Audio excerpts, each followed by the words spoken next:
ಸರ್ಕಾರಕ್ಕೆ ಹೋಗ್ಬೇಕು, ಇಲ್ಲ ಬಚ್ಚಪ್ಪನ ಕುಟುಂಬ ಯಾರಿದಾರೋ ಅವ್ರಿಗೆ ಸೇರ್ಬೇಕು. ಈಗಾಗಲೇ ಬಹಳಷ್ಟು ರೈತರ ಜಮೀನು ಅಕ್ವೈಸೇಷನ್ ಆಗಿದೆ.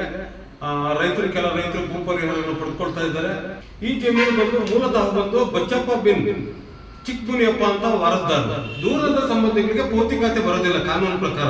ಒಂದೇ ದಿವಸ ಆದೇಶ ಮಾಡಿ ಒಂದೇ ದಿವಸ ಅವರಿಗೆ ಆರ್ಟಿಜಿಎಸ್ ಮಾಡುವಂತದ್ದು ಯಾವುದೇ ಕಾನೂನು ಇರಲಿಲ್ಲ. 8,53,00,000 ಏನೋ 4 ಎಕರೆಗೆ. ಆಮೇಲೆ ಈಗ ಅವ್ರು ಏನ್ ಮಾಡ್ತಾ ಇದ್ದಾರೆ ಅಂದ್ರೆ ಕೃಷಿ ಇಲಾಖೆಯಿಂದ ಮರ ಮಲ್ಕೆಗಳಿಗೂ ಕೂಡ ದುಡ್ಡು ಬೇಕು ಅಂತ ಕೇಳ್ಕೊಂಡಿದ್ದಾರೆ. ಏನು ಖಾತೆದಾರ ಮೂಲ ವಾರಸ್ದಾರಿಗೆ ಈ ಅಮೌಂಟ್ ಹೋಗ್ಬೇಕು. IHR ಕಾಪಿಯಲ್ಲಿ ತೋರಿಸಿದ್ದಾರೆ. ಇವ್ರು ನಾವು ದೂರದ ಸಂಬಂಧಿಗಳು ಅಂತ ತೋರಿಸಿದ್ದಾರೆ. ಯಾಕಂದ್ರೆ ದೇವನಹಳ್ಳಿಯಲ್ಲಿ ಇದೊಂದೇ ಅಲ್ಲ, ಬಹಳಷ್ಟು KDBಯಲ್ಲಿ ಅಕ್ರಮಗಳು. ಕರ್ನಾಟಕ ಪ್ರದೇಶ ಅಭಿವೃದ್ಧಿ ಮಂಡಳಿ KDBಯಿಂದ ಈಗಾಗಲೇ ಬಹಳಷ್ಟು ರೈತರ ಜಮೀನು ಅಕ್ವೈಸೇಷನ್ ಆಗಿದೆ. ಕೆಲ ರೈತರು ಭೂ ಪರಿಹಾರವನ್ನು ಪಡೆದುಕೊಳ್ತಾ ಇದ್ದಾರೆ. ಕೆಲವರು ನಕಲಿ ದಾಖಲೆಗಳನ್ನು ಸೃಷ್ಟಿಸಿ ನಾವೇ ವಾರಸುದಾರರು ಅಂತ ಹೇಳ್ಬಿಟ್ಟು ಭೂ ಪರಿಹಾರವನ್ನು ಪಡ್ಕೊಳ್ತಾ ಇದ್ದಾರೆ.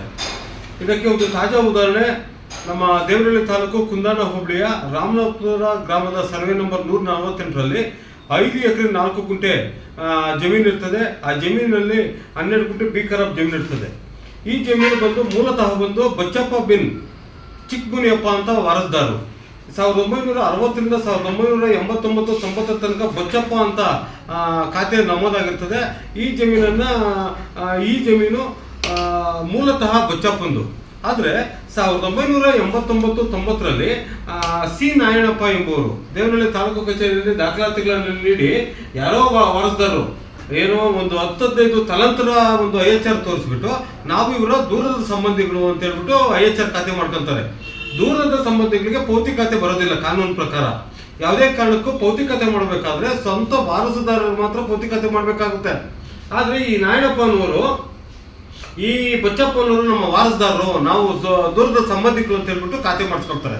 ಖಾತೆ ಮಾಡಿಸ್ಕೊಂಡು ಈ 1990ರಿಂದ 2005 ತನಕ ವಾರಾಯಪ್ಪ ಅಂತ ಬರುತ್ತೆ, ಪಾಣಿ ವಾರಾಯಣಪ್ಪ ಅಂತ ಬರುತ್ತೆ, ನಾರಾಯಣಪ್ಪ ಅಂತ ಬರೋದಿಲ್ಲ. ಬಟ್ 2005ರಲ್ಲಿ ಅವ್ರ ಮಕ್ಕಳು ಡಿವೈಡ್ ಮಾಡ್ಕೊಂತಾರೆ. ಏನು ಶ್ರೀನಿವಾಸ ಮೂರ್ತಿ ಮತ್ತೆ ರಾಮಮೂರ್ತಿ ಅಂತೇಳಿ ಡಿವೈಡ್ ಮಾಡ್ಕೊಂತಾರೆ. ಈ ಎಲ್ಲಾ ದಾಖಲಾತಿಗಳನ್ನ ಪರಿಶೀಲಿಸಿದ್ರೆ KDBಯ ಅಧಿಕಾರಿಗಳು ಹಣದ ವ್ಯಾಮೋಹ ಹುಟ್ಟಿ ದಾಖಲಾತಿಗಳನ್ನ ಪರಿಶೀಲಿಸದೆ ಮೂಲ ದಾಖಲಾತಿಗಳನ್ನು ನೋಡಿದ್ರೆ ಈ ಜಮೀನಿಗೆ ವಾರಸುದಾರ ಇಲ್ಲ. ಈ ಬಚ್ಚಪ್ಪನ ಮಕ್ಕಳು 3 ತಲಾಂತರ ತೋರಿಸಿದ್ದಾರೆ. ಅವರು ವಾರಸುದಾರ ಯಾರು ಇಲ್ಲದ ಕಾರಣ ಈ ಅಕ್ರಮವಾಗಿ ಅನಧಿಕೃತವಾಗಿ ಈ ಒಂದು ಖಾತೆ ಮಾಡ್ತಾರೆ. ಏನೋ ತಕರಾರು ಅರ್ಜಿ ತಗೊಂಡು ದಿನಾಂಕ 5/3/2025 5/3/2026ನೇ ತಾರೀಕು ಒಂದು ಆದೇಶ ಮಾಡ್ತಾರೆ, ಇವರಿಗೆ ಹಣ ರಿಲೀಸ್ ಮಾಡ್ಬೋದು ಅಂತೇಳಿ. ಅದೇ ದಿವಸ ಅವರ ಅಕೌಂಟ್ಗೆ ಅಮೌಂಟ್ ಹೋಗೋ ಥರ ಒಂದು RTGS ಮಾಡ್ತಾರೆ. ಒಂದೇ ದಿವಸ ಆದೇಶ ಮಾಡಿ ಒಂದೇ ದಿವಸ ಅವರಿಗೆ RTGS ಮಾಡುವಂಥದ್ದು ಯಾವುದೇ ಕಾನೂನಲ್ಲಿ ಇರಲಿಲ್ಲ. ಆದೇಶ ಮಾಡೋದು ಒಂದೇ ದಿವಸನೇ, ಅವ್ರ ಅಕೌಂಟ್ಗೆ ದುಡ್ಡು ಹೋಗೋದು ಒಂದೇ ದಿವಸನೇ. ಆದರೆ ಮೂಲ ಇತಿಹಾಸ ನೋಡಿದ್ರೆ ಇದು ಬಚ್ಚಪ್ಪನ ಕುಟುಂಬದ್ದು. ಈ ಬಚ್ಚಪ್ಪ ಯಾರು, ಬಚ್ಚಪ್ಪನ ಮಕ್ಕಳು ಎಲ್ಲಿದ್ದಾರೆ, ಬಚ್ಚಪ್ಪನ ಮಕ್ಕಳು ಮೊಮ್ಮಕ್ಕಳು ಎಲ್ಲೆಲ್ಲಿದ್ದಾರೆ, ಅವ್ರನ್ನ ಪತ್ತೆ ಹಚ್ಚಿ ಈ ಒಂದು ಆಸ್ತಿ ಆ ಬಚ್ಚಪ್ಪನ ವಾರಸುದಾರರಿಗೆ ತಲುಪಿಸುವಂತ ಕೆಲಸ ಮಾಡಬೇಕು.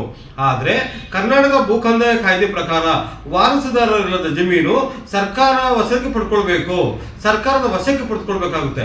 ಆದ್ರಿಂದ ನಾವು ಇದನ್ನ ಇವ್ರೇನ್ ಪಡ್ಕೊಂಡಿದ್ದಾರೆ ಅಮೌಂಟ್ನ ವಾಪಸ್ ಕಟ್ಟಿಸಲು ಪ್ರಯತ್ನ ಪಡ್ತಾ ಇದೀವಿ. ನಾವು ಲೋಕಾಯುಕ್ತಕ್ಕೆ ದೂರು ಕೊಡ್ತಾ ಇದೀವಿ, ಮೊನ್ನೆ ತಹಶೀಲ್ದಾರ್ಗೂ ದೂರು ಕೊಟ್ಟಿದ್ದೀವಿ. ಈಗ ಎಷ್ಟು ಭೂ ಪರಿಹಾರ? 8,53,00,000 ಏನೋ 4 ಎಕರೆಗೆ. ಆಮೇಲೆ ಈಗ ಅವ್ರು ಏನ್ ಮಾಡ್ತಾ ಇದ್ದಾರೆ ಅಂದ್ರೆ ಕೃಷಿ ಇಲಾಖೆಯಿಂದ ಮರ ಮಲ್ಕೆಗಳಿಗೂ ಕೂಡ ದುಡ್ಡು ಬೇಕು ಅಂತ ಕೇಳ್ಕೊಂಡಿದ್ದಾರೆ. ಏನು ಖಾತೆದಾರರು ಮರ ಮಲ್ಕೆಗಳು ಅಂದ್ರೆ ಮರಗಳು ಬೆಳೆದಿದ್ರೆ ಹೊಸ ಮರ ಉಂಡಿದಾರೋ ಹಳೆ ಮರ ಉಂಡಿದಾರೋ ಆ ಮರಗಳ ಬೆಲೆ ಒಂದು ನಿಗದಿ ಮಾಡ್ತದೆ ಸರ್ಕಾರ, ರೈತರಿಗೆ ಮೋಸ ಮಾಡಬಾರ್ದು ಅಂತೇಳಿ ಮರ ಮಲ್ಕೆಗಳು ಕೂಡ ದುಡ್ಡು ಕೊಡಿ ಅಂತ ಹೇಳ್ಬಿಟ್ಟು ಅರ್ಜಿ ಹಾಕಿದ್ದಾರೆ.